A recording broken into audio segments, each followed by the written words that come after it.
여러분 안녕하세요. 서울경제신문 뉴욕특파원 김영필입니다. 오늘은 주가가 전부 다 하락했습니다.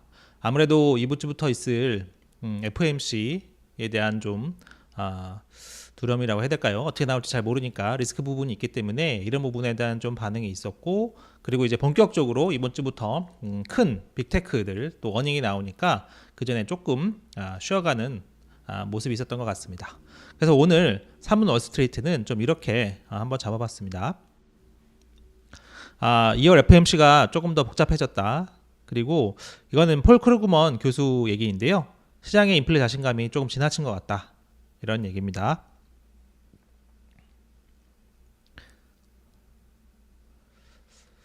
이거는 파월 의장이고요. 오늘도 본격적으로 방송 시작하기 전에 찾아주신 분들 인사 한번 드리고 출발하도록 할게요. 라멘트님 반갑습니다. 내맘심쿵님, 꽃기오영님, 월드님, 얌생이님, 흰님, 신영기님, 라이언데디님, 천사루시퍼님 전부 다 감사하고요. 라멘트님 질문은 제가 그 방송 끝날 때쯤에 정리해서 다시 한번 말씀드릴 수 있도록 하겠습니다. MJL님 반갑습니다. 오늘 증시는 이랬습니다. 오늘 나스닥이 한 1.96% 좀 많이 빠졌죠. 그리고 S&P 500, 다우 지수가 각각 1.3%, 0.7% 하락했습니다. 나스닥 보시면요, 오늘 계속 좋지 않았습니다. 한 번도 상승 시도나 이런 변변하게 상승 시도를 해본 적이 없고요. 계속 하락해서 마감했고요. S&P 500 맵을 좀 보시면 테슬라가 좀 많이 빠졌죠. 6.3%, 아마존도 1.5%, 애플도 2% 넘게 빠졌습니다. 마이크로소프트도 그랬고요. 구글도 그랬고, 메타는 3% 넘게 빠졌네요. 전반적으로 오늘 빅테크가 다 좋지 않았고요. 반도체주도 좋지 않았습니다. 내일 이제 AMD 실적이 나오는데 인텔에 이어서 한 번 더 좀 이렇게 안 좋을까봐 걱정들이 좀 많은 것 같아요. 그런 부분들 같이 한번 봐두시면 좋을 것 같습니다.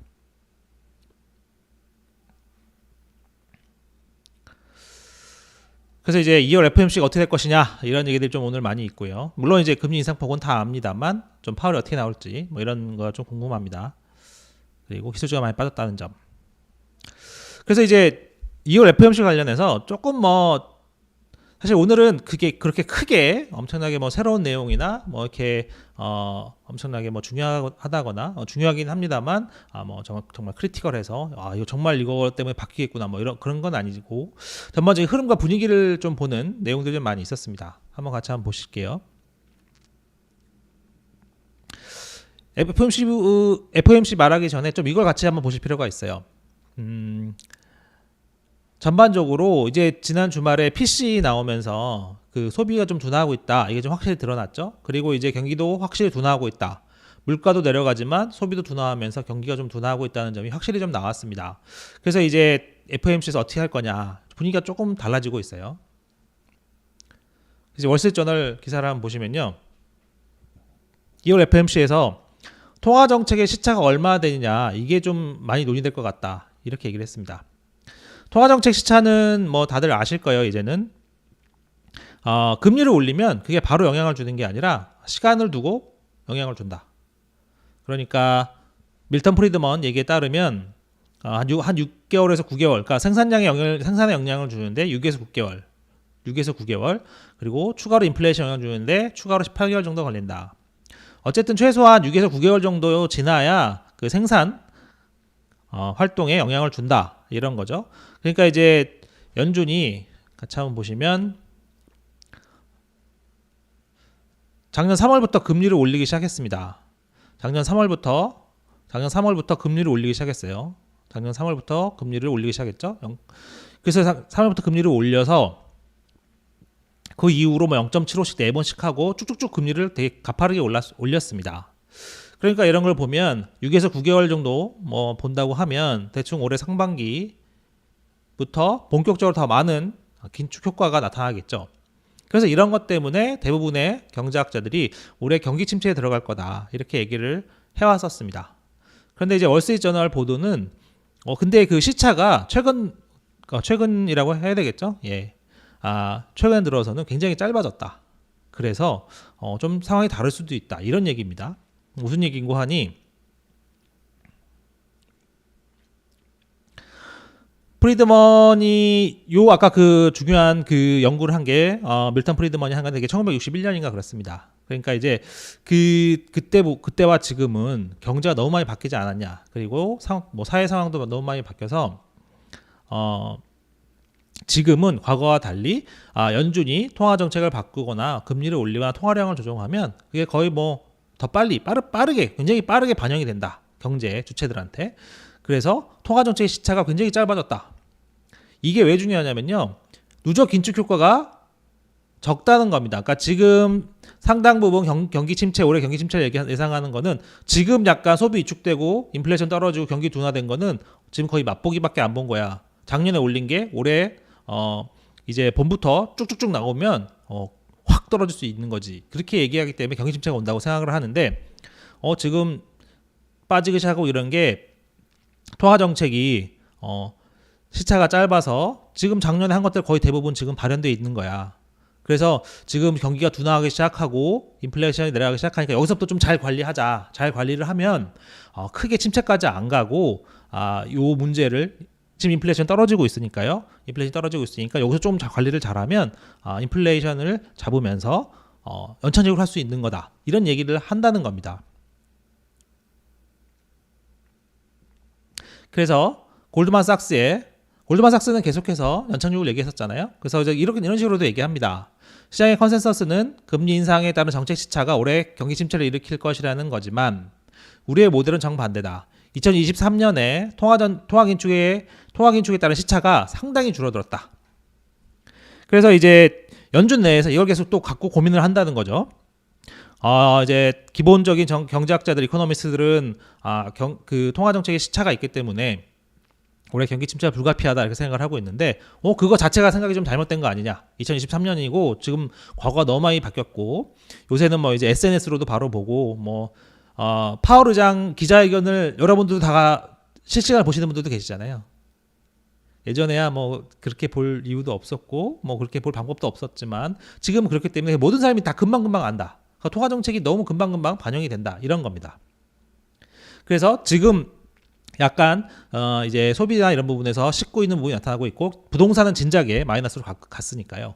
그러니까 이런 상황에서 조금만 더 잘하면 잘 마무리할 수 있지 않을까 이런 얘기가 연준에서 나온다는 거죠. 물론 이걸 반대하는 사람도 있습니다. 이걸 반대하는 사람은 밀턴 프리드먼 때처럼 통화 정책 시차가 분명히 있다 이렇게 생각하는 분들이고 그리고 그런 분들이 지금 전체적으로 다 경기 침체가 올해 올 거라고 생각하고 있는 거죠.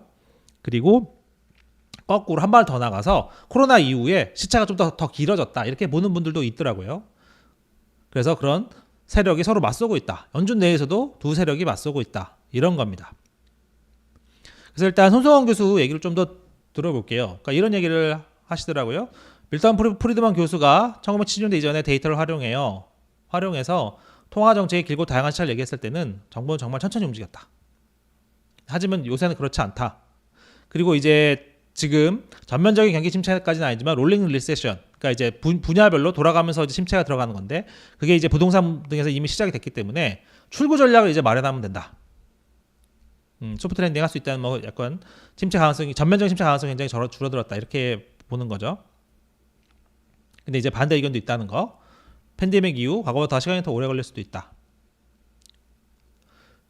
그래서 이제 월스트리트저널이 이런 얘기를 FOMC 이전에 했다는 거, 특히 이제 당연히 이 기사는 닉 티미라우스 기사가 쓴 걸 바탕으로 제가 이제 손성 교수님한테도 좀 문의를 해보고 이렇게 해서 좀 모아서 제가 쓴 건데 FOMC 이전에 또 이런 기사 썼다는 거는 그 연준 내에서 이런 걸 가지고 고민을 많이 한다는 거죠.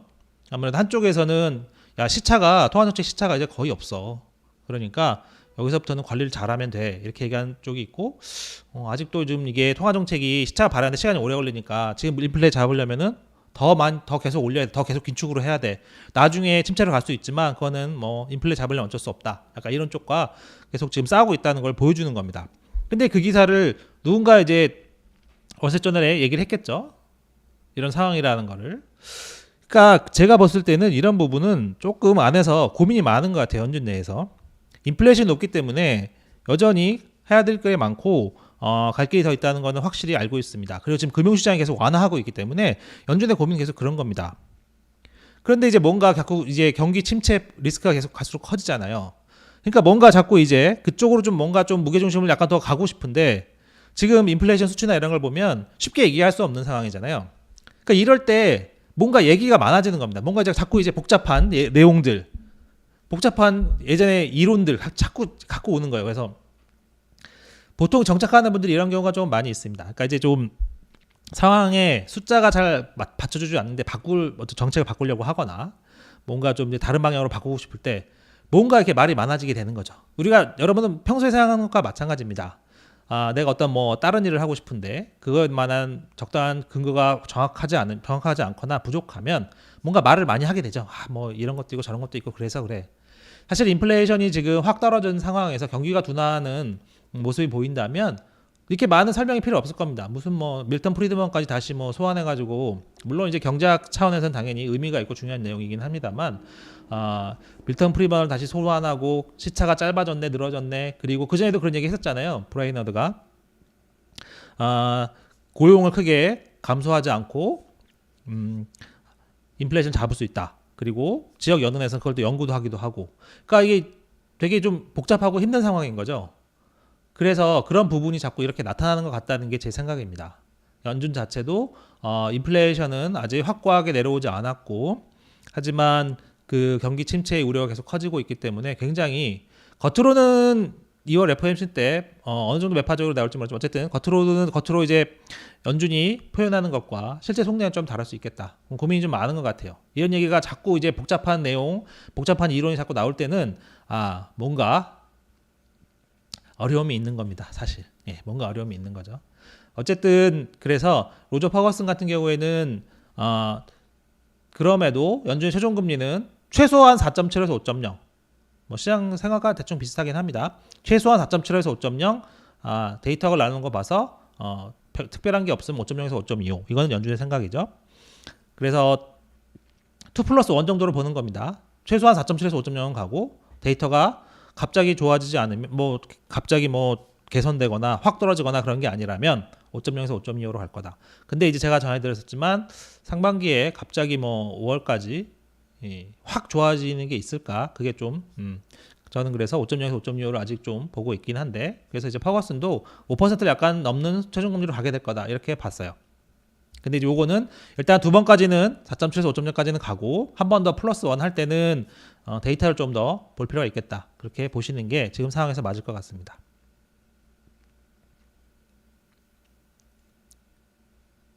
그래서 어쨌든 2월 같은 경우에는 3월 FOMC는 상황이 다르다고 제가 한번 말씀드렸잖아요. 3월 FOMC 때는 그때 점도표도 나오고 경제 전망이 나오기 때문에 그리고 3월에 뭐 더 할 건지 말 건지 확실히 정해야 되겠죠. 어차피 점도표나 이런 걸 보면 다 나올 테니까. 근데 어쨌든 이런 전반적인 상황, 어쨌든 최소 2번 더 올린다 이런 상황으로 보면 2월 FOMC 때는 어쨌든 속내가 어떻든 지금 뭐 고민이 많은 것 같긴 한데 속내가 어떻든 겉으로는 매파적으로 나올 수 있다 그런 가능성이 높은 것 같습니다. 시장에도 다 그렇게 보고요. 그래서 ING에서는 시장에 2월 FOMC 때 연준이 일이 거의 끝나고 있다고는 이런 신호를 주게 되면 다음 조치는 금리 인하라는 그린라이트를 켜게 된다. 그럼 이제 또 시장이 엄청 이제 반응하겠죠. 이제 다음에 금리 인하겠구나. 그래서 로저 퍼거슨 같은 경우에는 금리 인하는 좀 4.75나 5.0 아니면 5.0에서 5.25 뭐 조금 덜 할 수는 있겠으나 금리 인하는 너무 섣부르다고 생각하고 있어요. 그래서 금융 상황이 추가로 완화하면 더 많은 인플레이션에 불을 붙일 수 있다. 이런 고민이 계속 있는 겁니다. 뱅크 오브 아메리카도 비슷하고요. FOMC 이후에 파월이 증시가 상승하는 것을 보기 원한다고 생각하지 않는다. 그러겠죠. 그리고 블랙록에서도 기자회견에서 매파적 모습을 보여줄 것 같다. 올해 금리 인하 가능성을 일축할 것이다. 그러겠죠. 정말로 연말에 금리 인하를 할 수는 있어도 제가 한다는 얘기가 절대 아니고요. 정말로 한다고 하더라도 지금 뭐 1월인데 그거를 하겠다고 할 가능성은 제로에 가깝습니다. 정말로 나중에 어떻게 상황이 바뀌어서 연말에 가서 금리를 하게 된다 몰려서 금리를 한다고 하더라도 지금 금리 인하를 하겠다고 할 가능성은 제로라고 보는 게 정확하겠죠. 그래서 이제 사실은 금융시장 완화에 대한 우려가 계속 좀 커지고 있습니다. 계속 지금 지금 어쨌든 오늘은 좀 내렸지만 1월 랠리 좀 있었잖아요. 이제 뭐 그 일부 주식 같은 경우에는 콜옵션 터지면서 특히 이제 뭐 그 루시드나 테슬라 같은 경우에는 뭐 폭등하기도 했었죠. 이 금융시장 완화에 대한 우려가 계속 커지고 있습니다. 그래서 폴 크루그먼은 원래 이제 일시적인 인플레는 일시적이다. 그런 파에 있었죠. 그래서 레리 서머스가 한동안 골려먹기도 했었는데, 그래서 나중에 자기가 틀렸다고 이제 시인을 하기도 했었죠. 하지만 이제 그런 크루그먼이 시장이 너무 앞서고 있는 게 아닌가 걱정이 된다. 인플레가 빠르게 떨어지고 있고 추가로 떨어질 가능성이 있지만 인플레와의 싸움이 끝났다는 그 확신이 너무 강하다. 그러면서 인플레이션 위협이 아직 남아있는 상황이라면 금융시장이 지금처럼 또 추가 완화를 하면 인플레이션이 어느 정도 다시 오를 수 있다. 그렇게 좀 걱정을 했습니다. 저도 이 부분이 좀 계속 걱정이 되긴 해요. 지금 금융시장 완화 부분이 좀 어떻게 좀 될 건지. 사실 뭐 금융시장 완화는 뭐 꼭 특정 뭐 세력이나 힘이 움직이는 건 아니니까요. 뭐 개개인이 모여서 그리고 기관들이 다 모여서 흐름을 만들어내는 거니까 그렇긴 합니다만 결과적으로 좀 연준에 계속 부담이 좀 되고 있다는 부분. 그래서 이제 2월 FOMC는 굉장히 복잡할 것 같아요. 지금 소비와 경기 둔화에 계속 신경을 써야 되죠. 그래서 통화 정책에 시차가 있는지 이런 것도 뭐 따져봐야 된다고 지금 뭐 얘기가 나오니까 그런 것도 있고, 노동 둔화 없이 물가를 낮출 수 있을지, 그리고 임시 일자리 감소가 고용시장 둔화의 전조인지, 이런 것들을 다 따져야 될 겁니다. 물론 3월 FOMC 내용은 3월에 정합니다만 대략적인 틀은 2월에 어느 정도 방향은 잡아놔야 되잖아요. 그렇게 보통 그렇게 합니다. 실제로도 그렇고요. 최종 결정은 3월에 내리지만 대충 그 데이터 어떻게 나왔으면 어떻게 한다는 대충의 방향 정도는 잡고 가죠. 그러니까 이제 여러 가지 고민이 되게 많을 것 같습니다. 그리고 특히 금융시장 완화도 따져봐야 되니까 상당히 힘든 FOMC가 될 것 같다. 물론 겉에 나오는 얘기는 좀 약간 다른 거고요. 하지만 어쨌든 소비가 둔화하고 있으면 리스크 요인이 될 수 있다. 경기가 얼마나 빨리 둔화할 건지, 적당히 둔화하면 좋은데 너무 빨리 둔화하는 게 아닌지, 이런 거에 대한 걱정들이 많다. 그래서 월스트리트저널이 소비자들이 겁을 먹기 시작했다, 이런 보도를 오늘 하기도 했어요.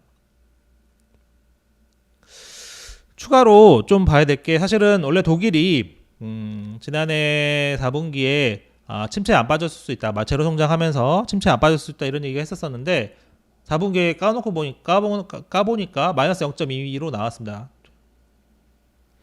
올 1분기에도 마이너스 성장을 할 수 있다는 얘기들이 많거든요. 그러니까 이제 2분기 연속 마이너스는 이제 기술적인 침체라고 얘기들 하잖아요. 그러니까 이제 독일이 생각보다 어쨌든 침체의 가능성이 다시 좀 커졌다. 그러니까 이쪽이 뭐 소프트 랜딩, 이쪽이 하드 랜딩이라고 본다면 독일 같은 경우에, 그리고 전 글로벌 경기 같은 경우에 이쪽으로 조금 소프트 랜딩 좀 갔다가 다시 오늘 독일이 4분기 마이너스 0.2가 나오면서 다시 하드 랜딩 쪽으로 조금 더 이렇게 다시 또 우클릭을 하게 된 거죠. 그래서 독일 경제가 크게 무너질 가능성은 없지만 아마 경기 침체가 가능하다, 이런 얘기가 나왔다는 거. 그리고 스페인 같은 경우에는 인플레이션이 다시 오르는 상황이 나타났습니다. 기본적으로는 헤드라인 부분에서는 뭐 약간 뭐 가솔린 가격 부분이 좀 있었다고 하고요. 근데 이제 근원 물가가 상당히 다시 높아졌다고 합니다. 근원 물가가 높아졌다는 얘기는 전반적인 인플레 압력이 좀 상당하다는 거니까 좀 이게 스페인에서 뭐 유럽 한국과의 문제긴 하지만 결과적으로는 ECB에 영향을 줄 수도 있고요. ECB 금리 인상 부분, 이런 거 영향을 줄 수 있고, 미국에도 약간의 그런 교훈을 낼 수 있죠. 생각보다 물가가 금방 안 떨어질 수 있겠구나, 속도가 느릴 수 있겠구나, 그런 요인이 되기 때문에 모하메드 엘 에리언이 스페인 물가가 좀 꽤 걱정스럽다, 이런 얘기를 했어요. 데이터가 그래서 중요하다, 앞으로는. 그래서 이번 주에 연준도 있지만 ECB도 있거든요. 영란은행 회의도 있기 때문에 여기서 어떤 목소리가 나올지를 잘 봐야 되겠다, 이런 부분이 있겠습니다. 그래서 이 인플레이션 재상승 같은 경우에는 좀 사실상 충격이 좀 클 수 있으니까 잘 볼 필요가 있겠습니다. 그래서 마지막으로 증시 상황 좀 빠르게 한번 또 알아볼게요. 마이클 리슨이 오늘도 또 한마디 했습니다. 연준과 싸우지 말라는 이런 격언을 잊은 것 같다, 오늘 이런 얘기 했습니다. 이번 주가 되면서 이 말을 연준이 상기시켜 줄 것이다, 이 얘기는 주식이 많이 떨어질 거라는 얘기죠. 계속해서 반항하면 실망하게 된다 이런 얘기도 했습니다. 예. 시티에서는 1월 랠리를 이렇게 분석했어요. 늦게 뛰어든 사람들, 그러니까 이제 다른데 이제 조금씩 오르니까 좀 뒤늦게 주식 투자에 다시 뛰어든 사람들, 그 다음에 이제 그동안 손해 본 사람들, 이런 사람들이 사들이면서 오른 거다. 그러니까 그 얘기는 근원적인 부분이 바뀐 게 없는데 이런 좀 특정 수요 때문에 오른 거기 때문에 위험성이 크다 이런 얘기죠. 그래서 이제 블룸버그가 이제 뭐 때마다 MLIB 뭐 펄스 설문조사를 하는데 응답자 70%는 아직 바닥이 아니다. 바닥은 하반기에 온다. 이렇게 얘기를 했다고 합니다. 그래서 어쨌든 랠리가 정말 지속적이려면 실적 침체가 없어야 된다. 그리고 기업들이 계속 버텨야 된다.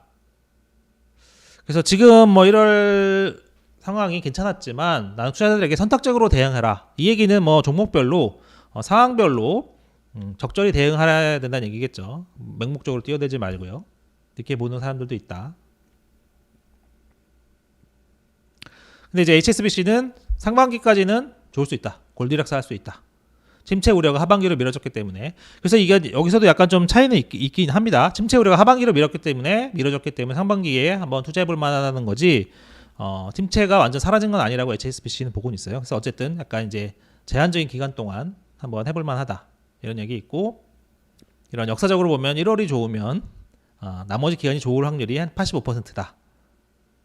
이거는 뭐 때마다 다를 수 있기 때문에 그냥 그렇구나 보시기만 하면 될 것 같습니다. 그리고 이제 콜옵션 거래가 대규모 콜옵션 거래가 있었다는 게 조금 물론 뭐 호재도 있긴 했습니다만 루시드도 무슨 뭐 사우디 관련해서 뭐 이렇게 뭐 루머도 있긴 했었잖아요. 그렇지만 이제 콜옵션이 좀 대규모 거래가 되고 그것 때문에 더 폭등하고 이런 게 기초 차력과는 뭐 이렇게 펀더멘털과는 조금 다를 수도 있는 부분이 있기 때문에 좀 유의해서 보실 필요가 있겠습니다. 어쨌든 이제 내일은 ECI가 나오니까 ECI를 잘 봐야 될 것 같아요. 제가 그래서 내일 ECI는 잘 분석 한번 해보겠습니다. 그래서 이제 내일부터는 사실 본 게임이에요. 내일 이후로는 뭐 이제 또 애플, 뭐 알파벳 내일 이후에 애플, 알파벳, 아마존 실적도 나오고 내일은 ECI, 모레는 이제 FOMC 이렇게 있으니까요. 그리고 이제 또 지난번 고용보고서도 나오고요. 그래서 되게 중요한 한 주입니다. 예. 그래서 이제 요건 마지막으로 한 번만 읽어드릴게요. 경기 침체 위험은 사라진 게 아니라 뒤로 미뤄진 것이다. 이렇게 보는 분들도 있다는 거. 앞에도 잠깐 설명드렸잖아요. 그래서 아직 침체 위험은 사라진 게 아니라는 거. 그리고 인플레이션 위험도 폴 크루그먼 교수 말처럼 너무 저평가하면 위험하다. 이런 부분. 그게 이제 스페인에서도 잠깐 드러났잖아요. 그런 얘기를 같이 한번 좀 잘 보시면 좋을 것 같습니다. 예. 오늘 내용은 그 정도고요.